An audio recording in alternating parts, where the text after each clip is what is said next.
tardes. Saludo a las y los estudiantes a los que se dirige esta conversación y a sus profesoras y profesores, mis colegas. Espero que sea una conversación en la medida en que pueda recibir sus preguntas y pueda responderlas. Y espero que también esta pequeña intervención le genere algún interrogante y sobre todo los entusiasme, porque esa es un significado, el entusiasmo es un significado central que le atribuyo al ser docente. Voy a hablar de la enseñanza. En un reportaje que le hacen a la pedagoga tucumana María Saleme, una educadora popular ya fallecida, profesora de la Universidad Nacional de Córdoba, le preguntan, ¿qué es enseñar?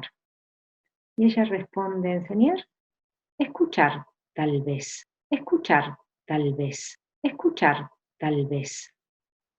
Esta idea, aparentemente simple, rompe con la histórica imagen de una escena de enseñanza en la que el docente explica al frente y son los alumnos los que escuchan. Y si bien esta imagen está muy revisada hoy en las prácticas docentes actuales, sigue presente en la cultura de nuestra sociedad. Y entonces, ¿qué es lo que habría que escuchar cuando enseñamos? ¿Por qué María Saleme nos convoca a invertir ese orden y nos dice que enseñar es escuchar?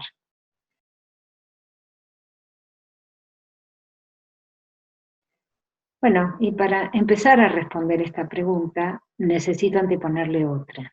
¿A quiénes queremos formar en la escuela? ¿Qué experiencia educativa queremos brindar a nuestros chicos y nuestras chicas? Y aclaro que en esta exposición presento una perspectiva, pero que por supuesto hay otras.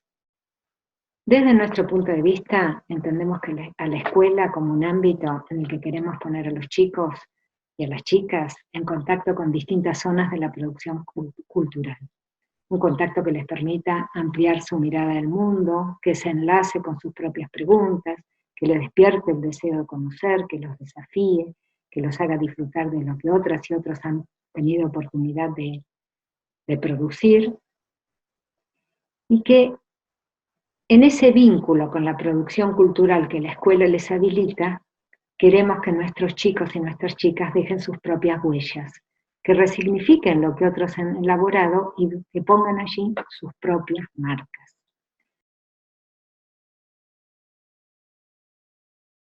Por eso, más que transmitir saberes, preferimos decir que queremos que la escuela transmita una cierta relación con el saber de los niños y de las niñas, de los y las jóvenes. No sabemos exactamente cuán lejos o cerca estamos hoy de estas ideas. Ese panorama es francamente diverso. Pero entiendo que en el momento de la formación inicial es necesario ubicar una perspectiva acerca de la enseñanza y en todo caso discutirla, analizarla, confrontarla con otras posibles que se expresan en la sociedad actual.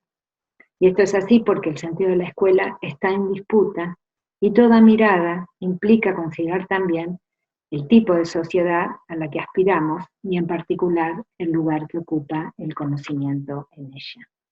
Retomo la noción de relación con el saber sin olvidarme de la pregunta que dejé planteada al principio respecto de qué es escuchar en la enseñanza.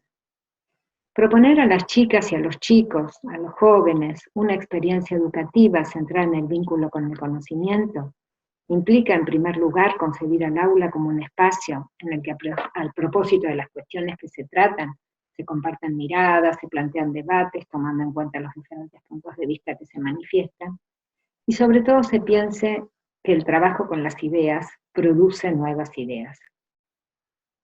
Las y los docentes eligen situaciones para enseñar, siempre, ya sea una explicación, una lectura, un problema, una experiencia. Esa acción del docente responde a una intención de centrar el trabajo intelectual en un conjunto de conceptos y relaciones a tratar con las y los estudiantes.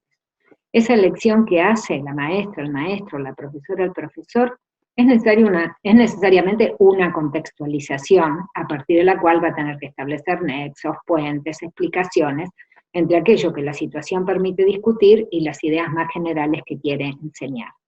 No podemos enseñar el saber ya elaborado de manera directa. Siempre es necesario hacer una contextualización que muestra solo algunos aspectos del campo de ideas que queremos transmitir.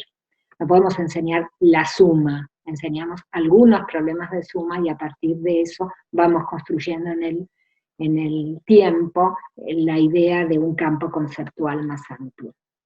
Pero cuando él o la docente hace una elección, además de realizarla pensando en un objeto de enseñanza, también analiza las posibilidades de los alumnos de enfrentar los desafíos que la situación le propone. De manera que hay allí una doble mirada por parte del docente, hacia lo que quiere enseñar y hacia las ideas que los chicos estarán en condiciones de movilizar, de desarrollar, de transformar, de comprender. Y es esa doble mirada la que plantea y la necesidad de escuchar, y donde esta idea de escuchar cobra toda su relevancia.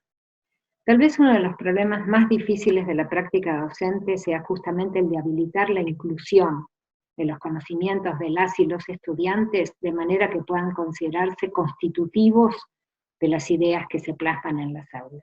¿Qué significa esto? El pensamiento de los alumnos sobre lo que se está tratando en un cierto momento habla de sentidos que están atribuyendo y con los cuales necesariamente hay que contar para que haya una genuina interacción entre transmisión y aprendizaje de los saberes. Sean estas ideas correctas o erróneas, no importa, son centralmente ideas, ¿no? Y son ideas cuyo tratamiento aporta comprensión, ya sea para reafirmarlas, pero también para entender por qué habría que descartarlas, o tal vez matizarlas, o transformarlas, o limitar su alcance. Dar lugar a estas ideas requiere que los docentes interpreten desde qué marco las están pensando los alumnos, que propongan interacciones que permitan analizarlas en sala de clase, que ayuden a hacerlas visibles, y que promuevan la producción de argumentos que validen las elaboraciones que se realizan. En otros términos, las intervenciones del docente se estructuran tomando simultáneamente en cuenta las respuestas de los alumnos a los desafíos que enfrentan y las intenciones didácticas que se configuran, en función del proyecto de enseñanza. Y ello asumiendo las condiciones que la institución impone y que moldean el conocimiento al plantear restricciones de tiempos, de evaluaciones, de visibilidad de lo que se hace. Digamos, no se puede hacer, estamos en un marco institucional, no se puede hacer cualquier cosa en la escuela, hay un condicionamiento. Voy a poner un pequeño ejemplo que creo que va a aclarar un poco más a qué me refiero cuando digo que las ideas de las y los alumnos son constitutivas de los asuntos que se enseñan y que requieren del docente intervenciones originales. Es un ejemplo de matemática. Una clase de 6º grado, las y los alumnos tienen una tarea bastante frecuente, que es la de ubicar una fracción entre otras dos. En este caso, ahora les voy a mostrar, ubicar una fracción entre 1/2 y 3/4. Es una tarea simple. Y una alumna propone 2/3, que es una respuesta correcta. Uno podría pensar, bueno, la respuesta correcta, estoy centrada en la eficiencia de la respuesta, punto, terminó la escena, pasamos a otra cosa. Sin embargo, esta maestra está interesada en saber cómo piensan los alumnos. Y entonces está interesada en entender en qué condiciones y bajo qué ideas esta alumna propone 2/3. Y entonces le pregunta cómo lo pensó. Y la alumna dice, porque 2 está entre 1 y 3, o sea, 2, el numerador de la fracción que obtuvo, está entre los dos numeradores, y 3 está entre 2 y 4, o sea, el denominador entre los dos denominadores. Acá aparece un problema. ¿Por qué? Porque todo lo que dice la alumna es cierto. O sea, 2/3 está entre 1/2 y 3/4, 2 está entre 1 y 3, 3 está entre 2 y 4. Lo que no es válido es que es por eso que la fracción está entre 1/2 y 1/3. Y entonces decide lanzar esto al debate con todos los alumnos, y para eso decide proponer un contraejemplo, o sea, un ejemplo donde no pase esto que la alumna está planteando. Y le dice, bueno, veamos esta situación. Acá tenemos 2/3 y 4/5. 4 es mayor que 2, o sea, los numeradores, compara los numeradores. 5 es mayor que 3, y sin embargo, 4/5 es menor que 2/3. A lo cual la alumna responde, bueno, en tu ejemplo no, pero en el mío sí. Uy, esto dice un montón de cosas, ¿no? Que rápidamente la maestra tiene que empezar a pensar para sostener el debate en la clase. Entonces, ¿qué le dice esto a la maestra? Y aquí empieza el escuchar, ¿no?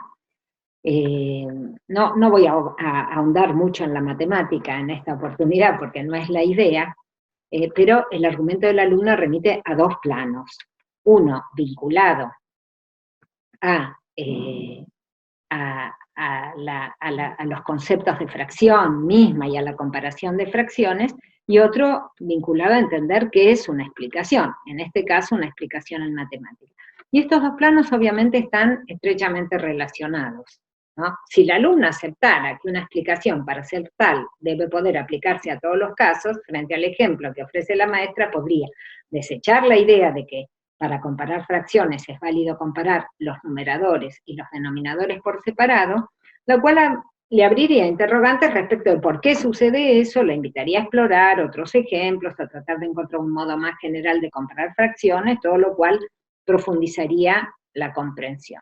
Pero entonces la docente se encuentra con que necesita profundizar la idea de comparación de fracciones y a la vez registra que hay alumnos que siguen concibiendo las fracciones como dos números naturales independientes, ¿no? Los numeradores entre sí y los denominadores entre sí, no como números que expresan una relación, un cociente. Es decir, que la explicación de la alumna no solo muestra cuestiones vinculadas a la comparación de fracciones, sino al modo en que está conceptualizando las fracciones. A la vez, la intervención de la alumna le avisa a la docente que se requiere que los niños vayan comprendiendo qué es explicar. El ejemplo apunta a subrayar que en una perspectiva en la que interesa que las y los alumnos se apropien de los fundamentos del trabajo que realizan, las conclusiones a las que se arriban no se pueden desvincular de los modos de producirlas ni de los supuestos que se asumieron. La verdad, solemos decir, no se puede separar de las razones de la verdad.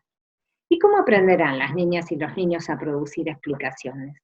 Obviamente no hay una regla, no podemos decir explicar es esto y después chequeamos si sabemos si fue o no fue una buena explicación, ¿no? O sea, se aprende a explicar como resultado de participar en una práctica social en la que las explicaciones forman parte de los intercambios en una clase.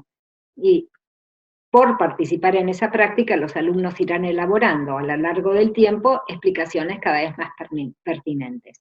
En la medida en que los compañeros regulados por la o el docente, acepten o refuten los argumentos, y en la medida en que las y los alumnos escuchen otros argumentos posibles, irán comprendiendo y ajustando cada vez más sus explicaciones.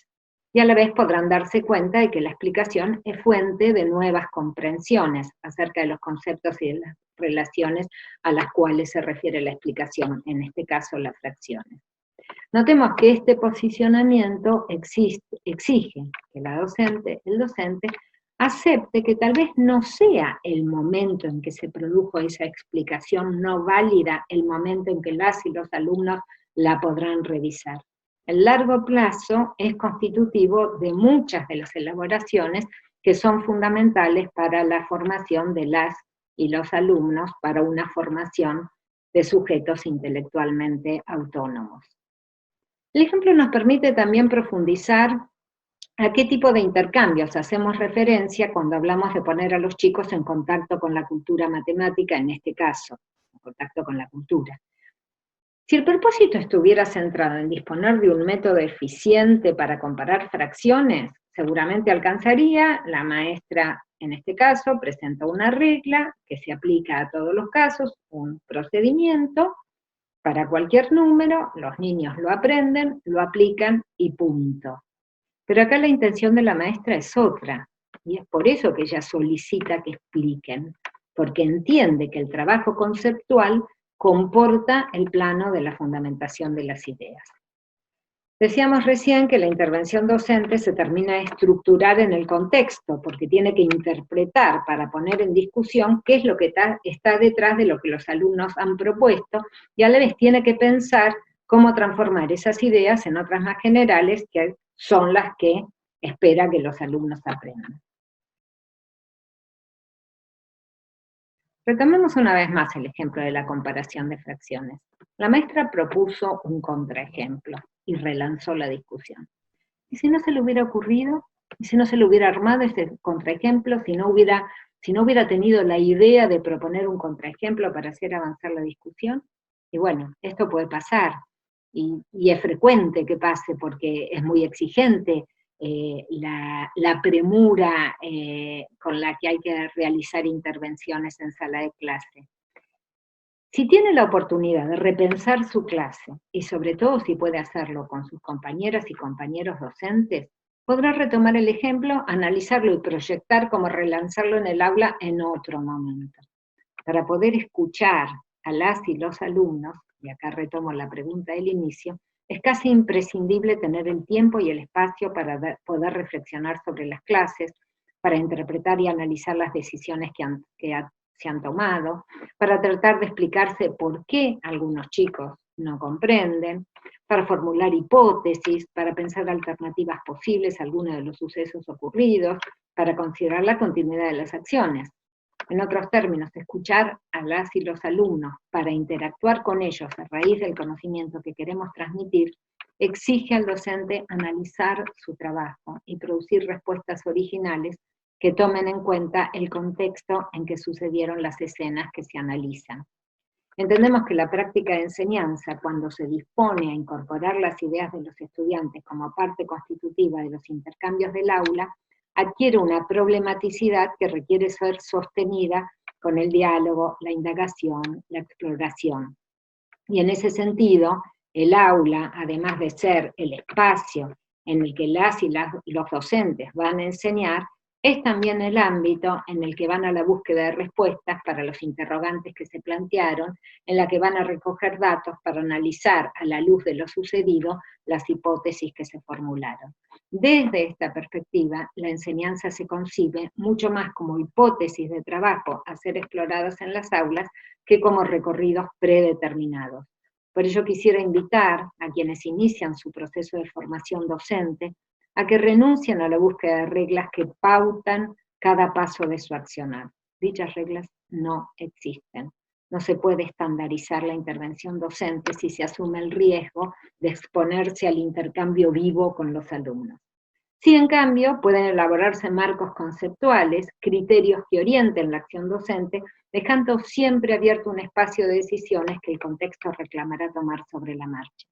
Para esa tarea, la de analizar las decisiones del trabajo de enseñar, serán bienvenidas las contribuciones de otros colegas de la institución, y también lo serán las referencias conceptuales adquiridas durante la formación inicial y a lo largo del tiempo, y la experiencia propia que se vaya desarrollando. Bueno, les dejo para discutir esta idea de la enseñanza como acto de escuchar, complejo, exigente, y quedo a la espera de sus preguntas para retomar esta conversación. Muchas gracias.